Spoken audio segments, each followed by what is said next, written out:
লাংহিনৰ ৰাধাকৃষ্ণ মন্দিৰত শ্ৰী শ্ৰী কৃষ্ণ জন্মাষ্টমী উৎসৱ উদযাপন।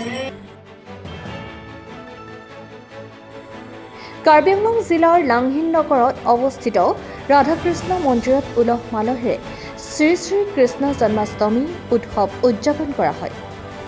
ইপিনে কাৰ্যসূচী অনুযায়ী ৰাধাকৃষ্ণ মন্দিৰত ইস্কন ধৰ্মৰ ভক্তপ্ৰাণ ৰাইজে ভগৱান শ্ৰীকৃষ্ণৰ মূৰ্তিত জল অভিষেক কৰি শ্ৰী শ্ৰীকৃষ্ণ জন্মাষ্টমী উৎসৱৰ লগত সংগতি ৰাখি শ্ৰীকৃষ্ণৰ নাম কীৰ্তন ভজন আদিৰে শ্ৰী শ্ৰীকৃষ্ণ জন্মাষ্টমী উৎসৱ পালন কৰা হয়। ইয়াৰ উপৰি সন্ধিয়াৰ পৰা আৰম্ভ কৰি অবিৰতভাৱে নিশা 12 বজালৈকে শ্ৰীকৃষ্ণৰ গুণানুকীৰ্তনেৰে সামৰণি মাৰে। শেষত উপস্থিত থকা ভক্তপ্ৰাণ ৰাইজৰ মাজত উৎসৱৰ মহাপ্ৰসাদ বিতৰণ কৰি শ্ৰী শ্ৰী কৃষ্ণ জন্মাষ্টমী উৎসৱৰ সামৰণি পৰে। খুব ভাল পাইছোঁ ইয়ালৈ আহি, কাৰণ আমি লাহিনৰ গোটেই মানুহখিনিয়ে আমি ট্ৰাইবেলৰ হৈ কাম কৰোঁ, আৰু যিহেতু জন্মাষ্টমীৰ কথা আজি ট্ৰাইবেল মানুহখিনিয়ে ভালকৈ জানিছে, জনাৰ কাৰণে তেওঁলোকে সহযোগ কৰিছে। খুব ভাল হৈছে আজি জন্মাষ্টমীৰ যিটো উৎসৱ আজি ৰাধাকৃষ্ণ মন্দিৰত হৈছে, এইটো ট্ৰাইবেল কাৰৰ এটা অংশ। ইয়াতে যিমানখিনি আমাৰ ট্ৰাইবেল আছে তেওঁলোকে আহি সহযোগ কৰাত দেখি কোন ঠাইত অনুষ্ঠিত কৰি আছে? ঠাইখনৰ নামটো কি? এইডোখৰটো লাহিন বুলি কয়। লাহিনৰ আণ্ডাৰত যিমানখিনি পৰে, আপোনাৰ এইফালে দ্বীপৰ হেৰি উত্তৰাং, সেইফালে বহুতখিনি গাঁও। বৰ্তমান এই মন্দিৰটো ৰাধাকৃষ্ণ মন্দিৰত উদযাপন কৰিছে আজি। উদযাপন কৰিছোঁ। এইটো ট্ৰাইবেল কেয়াৰ ট্ৰাষ্টৰে। হয়, ইতিমধ্যে কাৰ্যসূচী আপোনালোকৰ সম্পূৰ্ণ হৈছে। নাম কীৰ্তন কৰিলে আৰু কি কৰিলে কাৰ্যসূচীত? নাম কীৰ্তন কৰিলোঁ, অভিষেক কৰিলোঁ, ৰাধাকৃষ্ণ গোপালৰ অভিষেক কৰিছোঁ।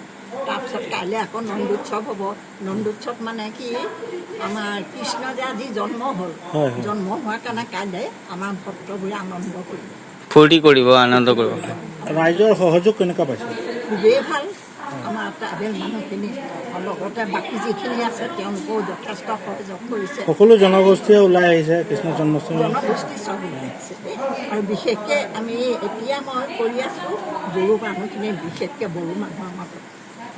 আগতে কৰিলোঁ কাৰ্বি, এইফালে মই ধৰক ডিফুত এটা মন্দিৰ বনোৱালোঁ। মন্দিৰটো ডাঙৰ মন্দিৰ হৈছে ট্ৰাইবেল দেই, তাতে গেষ্ট হাউচ হৈছে, তাৰপিছতে বাথৰুম চাথৰুম সেইবোৰ বনোৱা। এতিয়া সেইটো মই এৰি পেলাই এতিয়া এইফাললৈ আহিছোঁ। এই মন্দিৰটো হৈছে ট্ৰাইবেল কেয়াৰ ট্ৰাষ্টৰ, গতিকে এইটোৰ পৰাও আমি যথেষ্ট সহযোগ পাম। ট্ৰাইবেল মানুহৰ মুঠতে আমি উন্নতি কৰিব লাগে, বেলেগে মানে তেওঁলোককে। আৰু এটা কথা আপোনালোকক কওঁ, আপোনালোকে সেইটো সোধা নাই, আমি কিছুমান পাঠশালা খুলিছোঁ ফ্ৰী এডুকেশ্যন। সেইটো আমি 3টাৰ পৰা 5টা মানলৈকে খোলোঁ দেই, আৰু আমি টিচাৰ এপইণ্ট কৰোঁ। আৰু টিচাৰগৰাকীয়ে 2500কে মান্থলি। এই পাঠশালাটো আপুনি উত্থাপন কৰিছে যে পাঠশালা খুলিছে, পাঠশালা এই কাৰ্বি আংলঙত ক'ৰবাত হৈছে নেকি? বেলেগত নাই হোৱা, লাহিনৰ আণ্ডাৰত বেলেগ গাঁৱত হৈছে। আমাৰ কাৰ্বি আংলং ডিষ্ট্ৰিক্টতো হৈছে মানে পাঠশালা। কাৰ্বি আংলঙে এইখন, আৰু ডিফুৰ ফালে নাই হোৱা। আমাৰ লাহিনত হৈছে। কেইখন হৈছে এতিয়া পাঠশালা কাৰ্বি আংলং? মই এনেই 5খন কৰিছিলোঁ, বাকীখিনি মানে মই আহিব নোৱাৰাৰ কাৰণে অকণমান হেৰি হ'ল। এতিয়া 2খন চলি আছে, 2খন চলি আছে। বাচ্চাবোৰে এইটোত মানে আপোনাৰ স্পিৰিচুৱেল হেৰিটো তাহাঁতিটো গম পাইছে, সেইটোত মুখস্থ কৰিছে, ভাল পায়, ঘৰত গৈ কথা পাতে, সেইবিলাক এইটো এটা ভাল আমাৰ কাৰণে হেৰি। ধন্যবাদ বাইদেউ।